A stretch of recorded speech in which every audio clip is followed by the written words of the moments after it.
Trompet. Tidak seperti biasa, Sisi yang menelponku. Ia memintaku, tentu amat mengharap, agar menemaninya jalan di malam tahun baru. Bukan semata karena ia kalau segera kusanggupi, tapi disebabkan Nina. Aku ingin menghiburnya. Aku sudah amat rindu berjalan dengannya. Nina menyuruhku menelponmu. Ia mengharap sekali kau mau menemani kami. Yang terpenting, ia ingin kau ada di sisinya saat ia merayakan ulang tahun. Ujar Sisi. Nina lahir pada 31 Desember pukul 19. Dan kini di usia ke-13 ia minta dirayakan bersamaku. Katanya, ia telah mengundang teman-teman sekolah. Aku pikir apa salahnya membahagiakan putriku yang tengah masuki usia remaja. Selama ini, sejak aku berpisah dengan Sisi, aku cuma mengucapkan ulang tahun melalui telepon. Atau menyuruh office boy mengantarkan kue ulang tahun buat Nina. Dan sekali membawanya ke pantai atau tempat bermain di mall.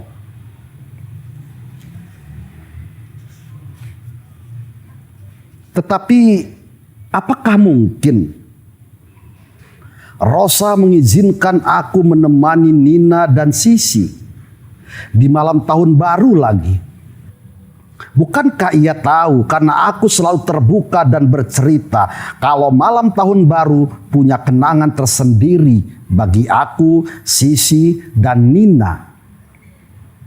Meski sekarang Sisi bukan lagi istriku. Kami bercerai sewaktu Nina berusia 7 tahun. Nina memang butuh figur seorang ayah, dan itu tentu hanya ada pada diriku. Sayangnya, aku begitu sibuk dengan tugas di kantor. Ditambah lagi kini aku sudah berkeluarga.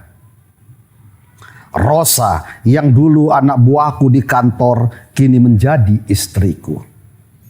Dari Rosa aku memang belum memperoleh anak. Padahal usia perkawinan kami sudah 3 tahun. Meskipun tanpa anak, rumah tanggaku tetap bahagia. Aku sangat mencintai Rosa, begitu sebaliknya. Bagi Rosa, demikian selalu ia utarakan. Perkawinan tak harus membuahkan anak. Rumah tangga adalah soal cinta dan kasih sayang. Katanya, suatu kesempatan. Aku mengangguk, memeluknya dan berbisik. Rumah ini sudah terasa indah dan nyaman karena setiap hari cinta dan kasih sayang selalu bertunas. Apalagi Rosa tetap bekerja menjadi wanita karir di lain perusahaan. Kesibukan itulah yang kemudian seperti mengubur impian kami untuk memiliki anak. Lalu, apakah itu cukup bagi Rosa mengizinkan aku jalan bersama Sisi? Meski di antara kami ada Nina sebagai pembatas. Perempuan mana yang bakal mengikhlaskan suaminya pergi dengan mantan istri atau mantan kekasihnya? Aku harus ekstra hati-hati. Mesti menjaga perasaan Rosa sehingga ia tidak tersinggung, cemburu. Betapapun aku tak akan mungkin kembali kepada Sisi. Tetapi jalan bersama orang yang pernah hidup di hati tentu amat rentan. Apa? Kau mau berjalan bersama Sisi? Rosa mendelikan kedua matanya. Aku amat paham. Itu pertanda ia amat tidak suka. Padahal aku sudah sangat hati-hati mengutarakan maksudku. Aku juga sengaja mengajaknya makan malam di sebuah restoran kesukaannya. Itu pun didahului dengan mengajaknya mengelilingi kota. Bahkan semula aku hendak masuk ke bioskop 21. Namun Rosa mengaku malas menonton film Indonesia yang dirasa rendah kualitasnya. Jujur saja kalau mau bernostalgia, suaranya meninggi. Sudah, pergilah. Aku bisa pulang sendiri. Jangan cepat marah begitu, Rosa. Dengar aku dulu. Aku belum selesai bicara, kataku menenangkan istriku. Kalau bukan karena permintaan Nina, sumpah aku tak akan mau. Untuk apa aku jujur dan minta kepadamu kalau aku sengaja ingin jalan dengan dia? Lanjutku. Sengaja aku menyebut Sisi dengan kata dia, supaya Rosa memaklumi kalau aku dengan mantan istriku itu sekarang sudah tak ada lagi yang harus dicurigai. Ya, sekalian nostalgia kan? Potong Rosa. Siapapun tahu kalian berkenalan di malam tahun baru, lalu sewaktu belum bercerai kau sering mengajaknya jalan-jalan pada malam tahun baru. Alasannya mengenang malam pertama perkenalan. Iya kan? Iya. Apa yang kau katakan benar. Tapi itu dulu sebelum kau menjadi istriku. Kau sendiri tak pernah mengajakku. Aku ini kan istrimu. Rosa makin protes. Kalau begitu kau ikut bersama kami, ujarku segera. Aku mulai digayuti perasaan emosi. Kenapa tiba-tiba Rosa demikian sentimental? Ku tahu ia perempuan tegar selama ini. Lalu ada apa sekarang ia cemburu? Justru pada Sisi yang semua orang tahu kalau sudah kuceraikan. Kau terlalu cemburu, Rosa. Ibuku tanpa dapat kutahan kata itu meluncur. Jelas aku cemburu. Karena aku tahu ia bekas istrimu. Karena kau sengaja ingin mendekatinya kembali lewat Nina. Aku tahu malam tahun baru amat spesial bagi kalian dulu. Ditambah Sisi masih belum menikah lagi. Suara Rosa memberondong. Terus apa lagi? Apalagi yang akan kau katakan? Ayo keluarkan, ucapkan sampai kau puas. Kata-kataku meninggi. Tapi perlu kau ketahui, aku paling tak suka mengenang-enang masa silam. Dan sejak kau jadi istriku, aku sangat mencintaimu, aku menyayangimu. Itu sebabnya aku selalu terbuka sekecil apapun. Walau harus berisiko. Pokoknya aku tak mengizinkan kau berjalan bersama dia. Aku juga tak sudi menemani kalian. Titik, kata Rosa setelah beberapa jenak terdiam. Aku tak jalan dengan dia. Tapi karena Nina, ia amat mengharapkan aku menemaninya merayakan ulang tahunnya. Bagaimanapun, Nina tak bisa dipisahkan dariku. Ia anakku. Aku tahu. Aku juga tidak lupa kalau kau sudah punya anak sewaktu menikahiku. Ia memotong. Apa maksudmu, Rosa? Aku tersinggung. Kenapa kau begitu kasar? Ia diam. Aku segera mengajaknya meninggalkan restoran kesukaannya ini. Membayar apa yang kami makan pada kasir. Suasana makan malam kami kali ini koyak moyak. Sepanjang jalan pulang benar-benar hening. Wajah Rosa selalu berpaling ke kiri. Berkali-kali aku ingin memulai percakapan, tapi selalu saja gagal. Rosa sengaja tak memberi ruang untuk sebuah percakapan. Kota BL terasa lengang, mobilku pacu kencang, Rosa menentang. Aku belum ingin mati, tapi kalaupun mati, tak ada yang menangisi kematianku. Lain kau, ada yang menangis dan menyesali. Siapa yang mau mati? Kalau begitu, pelankan sedikit mobil ini. Kembali ia memandang ke samping. Tiang listrik yang bercat hitam bagai tubuh lelaki legam yang tengah berpacu ke belakang. Aku menatap ke depan. Habis sudah harapanku agar Rosa menginginkan dan mengizinkan aku menemani Nina merayakan ulang tahun di malam tahun baru. Sisi kembali menelponku. Ia ingin mendapat kepastian apakah aku bisa menemani Nina pada malam tahun baru 2 hari mendatang.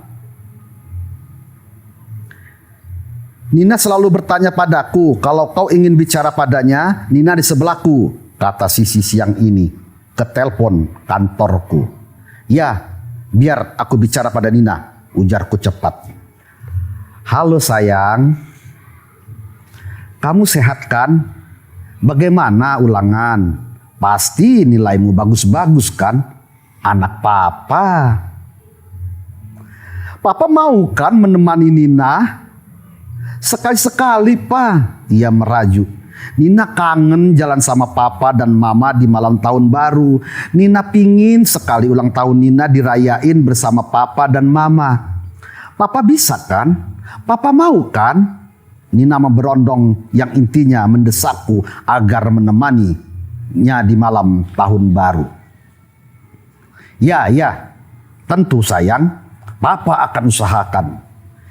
Yang pasti dong pak, desak putriku. Iya, papa janji, pasti, jawabku. Tetapi setelah ucapanku itu meluncur, aku kembali teringat Rosa yang sudah jelas-jelas tak memberiku izin.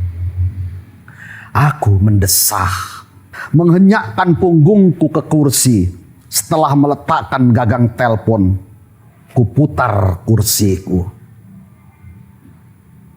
Dulu, aku biasa mengajak jalan Nina berkeliling kota di malam tahun baru. Sejak ia berusia setahun, tentu bersama mamanya, Sisi, yang kala itu masih menjadi istriku. Aku sendiri yang menyetir mobil, Sisi duduk di sebelah kiriku sambil menggendong Nina yang kadang terlelap. Sebenarnya bukan kami ingin menghibur Nina, tapi setiap malam tahun baru kami punya kerinduan bernostalgia. Bukankah kita berkenalan di malam tahun baru? Kenangan itu selalu diungkapkan Sisi setiap menjelang pergantian tahun setelah kami berkeluarga. Waktu itu kau bersama teman-temanmu dengan mengendarai mobil, sedang aku dengan teman-temanku juga dengan kendaraan. Kita bertemu di tepi pantai, kau menggangguku dengan trompetmu yang diteriakkan dekat di telingaku. Tapi waktu itu kau bukannya marah, malah tersenyum, amat menggodaku. Selaku. Padahal aku sudah siap dimarahimu waktu itu. Soalnya kau juga cantik, itu sebabnya aku menggodamu. Lalu kami tertawa, bahagia sekali. Mengelilingi kota BL ini, kota yang pernah mendapatkan adipura. Kami ulang mengelilingi kota di malam tahun baru setelah berumah tangga. Aku melamar Sisi setelah 3 tahun kami berpacaran. 2 tahun berumah tangga kami dikaruniai anak yang kami beri nama Nina Sekar Ningrum. Saat Nina berusia setahun, aku dan Sisi nekat membawanya keluar pada malam tahun baru. Bahagianya kala itu, Nina yang belum mengerti apa-apa tetap kubelikan trompet. Tentu saja tak lama kuberikan ke Nina, trompet itu sudah lecek dan kucel. Sisi hanya tersenyum-senyum dengan trompetnya. Ada-ada saja kau, anak sekecil ini ngerti apa? Lalu meneriakkan trompetnya dekat telingaku, seperti hendak balas dendam. Melihatku kaget, segera berderai tawanya. Yang ngerti, buktinya trompet itu dirusaknya. Jawabku sekenanya. Entah mengapa kenangan-kenangan itu tiba-tiba datang, padahal aku tidak mengundangnya. Seperti selalu sering kukatakan, aku selalu melupakan masa lalu, juga di dalamnya kenangan-kenangan. Aku tak punya masa lalu dan aku selalu optimistis pada masa depan. Begitu rumah tanggaku dengan Sisi hancur, aku tak pernah mengingatnya, kalaupun harus menganggapnya. Tak lebih ia hanyalah ibu dari anakku. Tiada kenangan yang mesti kutiti lagi. Tiada angan yang dapat kuurai. Sisi sudah menelponmu tadi siang. Rosa membuyarkan lamunanku. Aku tak segera menyahut. Kutatap wajahnya. Kini ingin sekali kumasuki seluruh tubuhnya. Mencari apa yang tersembunyi dari ucapannya. Tetapi gagal. Ternyata aku belum tahu banyak tentangnya. Aku seperti masih berjarak justru dengan istriku sendiri. Beginikah hidup rumah tangga? Sebuah rumah yang dihuni oleh dua manusia dari segi sejarah yang berbeda, namun hidup di bawah satu atap. Terkadang ada banyak yang tak terselami. Sebelumnya ia menelponku, minta izinku. Apa jawabmu? Aku diam. Segera aku tutup telepon. Jawab Rosa ringan. Aku yakin setelah itu dia menelponmu. Benar kan? Aku mengangguk. Tapi dia tak bilang kalau baru saja menghubungimu. Tapi kau tak mau menerimanya, jawabku. Aku masih memandang wajah Rosa. Kukira ia mengadu. Dugaanmu meleset kali ini, kataku segera. Terdengar ketus. Dia masih mengharapmu menemaninya. Aku diminta menemani Nina yang berulang tahun. Kebetulan malam tahun baru. Aku bicara dengan Nina. Tapi yang menghubungimu Sisi kan? Aku kembali mengangguk. Cuma menghubungi dan ia bilang Nina selalu bertanya padaku.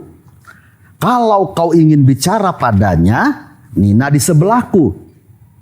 Lalu ku jawab, biar aku bicara pada Nina. Hanya itu, tidak lebih.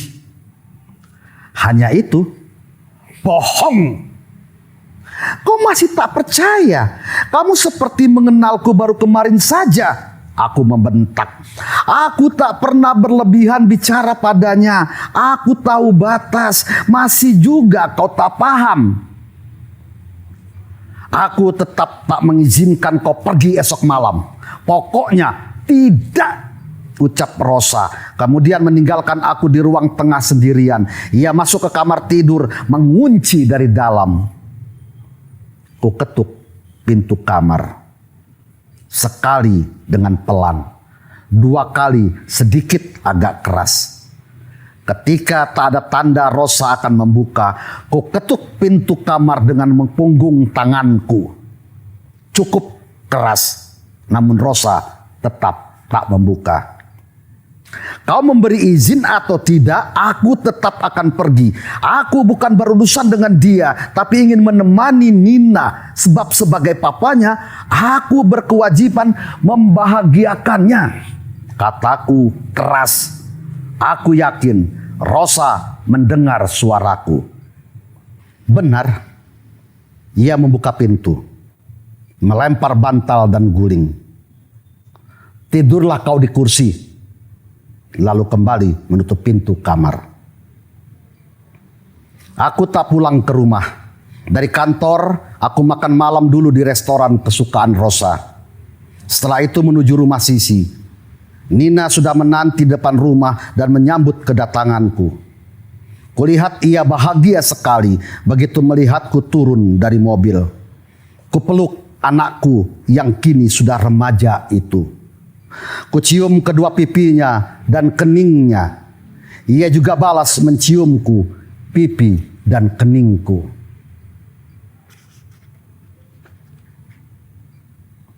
Sudah siap sayang? Nina mengangguk riang. Papa belum mandi. Kenapa? Bau.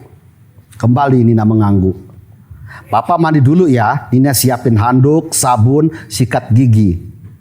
Nina segera menarikku ke kamar mandi yang ada di dalam kamar tidurnya. Setelah itu ku ganti pakaian yang sengaja ku bawa dari dalam tas. Sisi sudah menunggu di ruang tengah begitu aku keluar dari kamar Nina. Maaf, aku numpang mandi di kamar Nina. Aku tadi tidak sempat pulang dulu. Dari kantor langsung ke sini, kataku pada Sisi. Istrimu tak mengizinkan. Kalau belum makan, baiknya makan dulu. Sudah kusiapkan, ajak Nina. 3 pertanyaan Sisi itu kujawab dengan satu, menggelengkan kepala. Kalau begitu kita pergi sekarang. Nina mencairkan suasana. Cemburu itu penting. Itulah tanda cinta. Jadi aku tak menyalahi istrimu, kata Sisi yang duduk di kursi belakang setelah mobilku berada di jalan utama. Dan itu yang kulakukan dulu. Sudahlah, tak usah bicara soal masa silam, ujarku agar suasana romantis dan sentimental tidak terjadi malam ini. Lalu kualihkan pada Nina. Kemana kita malam ini sayang? Mau dirayakan di mana acara ulang tahunmu? Papa siap kemanapun Nina minta. Nina menunjuk sebuah kafe di Hotel Indrapuri. Aku segera menyetujui. Meski Sisi setengah mencegah. Kenapa harus di sana Nina? Pasti mahal. Lagi pula kamu kan sudah janji sama mama. Tidak mau membebani papa. Tempat itu juga tidak pas buat kita. Ah mama sekali-sekali. Lagian papa tidak keberatan. Iya kan pak? Nina protes pada Sisi. Ya nggak apa-apa sekali-sekali. Tapi janji ya kita hanya sebentar di sana. Oke deh pak. Jawab Nina sambil mencium pipiku. Ternyata Nina sudah memesan tempat. Terbukti begitu kami sampai sekitar 10 orang teman sekolahnya sudah lebih dulu tiba. Duduk di beberapa meja yang di atasnya menyala 13 lilin. Nina disambut dengan nyanyian selamat ulang tahun dari teman-temannya. Sejurus kemudian ia meniup lilin-lilin itu.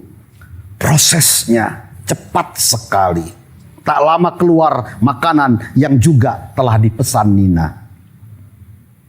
Uang dari mana Nina bisa bayar tempat ini? Ia pun tertawa. Hihihi, papa mau tahu saja. Jelas dong. Dari mana sayang? Aku berbisik di telinganya. Tabungan Nina. Kemarin Nina ambil di ATM. Kalau begitu papa ganti. Nggak usah pak. Papa sudah bisa datang saja. Nina senang sekali. Dalam hati aku tetap akan mentransfer uang ke tabungannya. Setelah selesai, kami tinggalkan tempat itu. Kukira usai perayaan ulang tahun, aku bisa segera pulang. Tapi Nina mengajakku menemaninya menghabiskan malam tahun baru. Aku tak dapat menolak. Aku memang sangat menyayanginya, ingin menghiburnya. Dan mobil pun melaju di jalan utama kota BL ini. Di samping Tugu Gajah, ku beli 3 trompet. 1 untuk Nina, yang lain untukku dan Sisi. Tak dapat ku elak, kenangan masa silam pun kembali ku titi. Bahkan dengan sendiri kenangan itu mengurai. Suara trompet dari dalam mobilku saling bersahutan. Nina meniup, aku menyambut, dan Sisi membalas. Begitu sebaliknya, terus menerus. Hingga aku lupa, ternyata aku tak mampu mencegah masa lalu agar tak masuk dalam kenanganku. Aku larut ke dalam kenangan yang indah sewaktu aku masih bersama Sisi dan Nina. Mengapa roda kehidupan ini seperti berulang dan datang? Aku berkeras hendak mengubur kenangan itu, tapi sekeras itu pula kenangan itu mendesakku. Kupandangi Nina yang duduk di sebelahku. Ia tampak sekali bahagia. Tak henti-henti. Sejak di Hotel Indrapuri tadi, ia mengumbar senyum. Nina memang manis, cantik. Dan sesekali kucuri pandang ke Sisi yang duduk di belakang lewat spion. Ia pun tak kurang riangnya. Trompet selalu berada di antara bibirnya yang dipoles lipstik warna ungu. Dalam hati aku masih mengagumi kecantikannya yang belum pudar. Cuma aku tak sampai hati bertanya, kenapa ia belum juga menikah lagi? Mungkin ia sudah bertekad hendak membesarkan Nina seorang diri sambil tetap menjadi wanita karir. Oleh karena itu, kembali kulirik Nina. Ia membalasku sambil meniup kencang-kencang trompetnya ke dekat telingaku. Aku pun tak mau kalah. Kuarahkan corong trompetku ke wajah anakku itu dan segera kutiup keras-keras. Sisi membalas, mengarahkan trompetnya ke Nina. Nina protes. Ih curang, Nina dikeroyok, Nina dikeroyok. Kalau berani sendiri-sendiri dong. Ia terus protes. Kami tertawa berderai. Malam sudah meninggi, konvoi kendaraan makin menambah, suara trompet terdengar di mana-mana dan dari arah mana-mana. Saling bersahut, balas membalas. Kami larut, aku terlena. Kami seperti menarik kembali waktu yang telah lenyap di masa silam, seperti ingin kembali memeluknya. Itu sebabnya ketika Nina memintaku mengarahkan mobil ke arah timur, ke tepi pantai, aku segera mengangguk. Aku lupa kalau Rosa sekarang mungkin tak bisa tidur di rumah, memainkan perasaan perempuannya, atau mungkin sudah terlelap di luar kamar. Aku tak bisa bayangkan, aku tak mau mengangankan. Hidup memang sulit diduga. Karena itu aku tak mau menyesali kenapa aku mau menemani anakku dan Sisi kalau sudah dapat ku tahu akan berakhir di rumah sakit ini. Kami harus menjalani rawat inap beberapa hari. Aku cuma ingat mobilku tergelincir lantaran ingin menghindari tabrakan dengan bis luar kota. Aku hanya luka-luka di kedua lenganku. Keningku terkena pecahan kaca. Sementara Sisi tangannya patah. Kepalanya bocor karena benturan atap mobil. Sedang Nina paling parah. Kedua kakinya patah dan aku pesimistis ia bisa berjalan tanpa kursi roda. Aku menangis, memeluk tubuh Nina. Berkali-kali aku pingsan di sisi ranjang Nina. Aku baru terbangun ketika Rosa membelai kepalaku. Kau tak apa-apa. Aku tahu kalian di sini. Tadi aku ditelepon dokter. Aku memandang Rosa. Aku mengharap sekali ia mau memaafkan aku.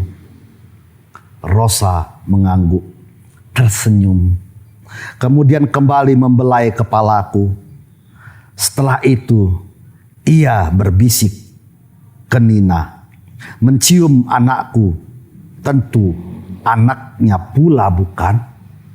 Dengan segenap kasih sayang. Ia leburkan tangannya ke tubuh Nina. Kau anak baik, nak. Mama juga mencintaimu. Dalam keadaan terisak, ku dengar Rosa membisikkan sesuatu ke telingaku. Ku dengar jelas sekali. Kalau kau masih mencintaiku dan demi Nina, aku ikhlas jadi istri pertamamu. Lampung, 27 Desember 2004. Cerpen ini pernah dimuat di Harian Kompas dan masuk dalam kumpulan cerpen Seandainya Kau Jadi Ikan. Terima kasih.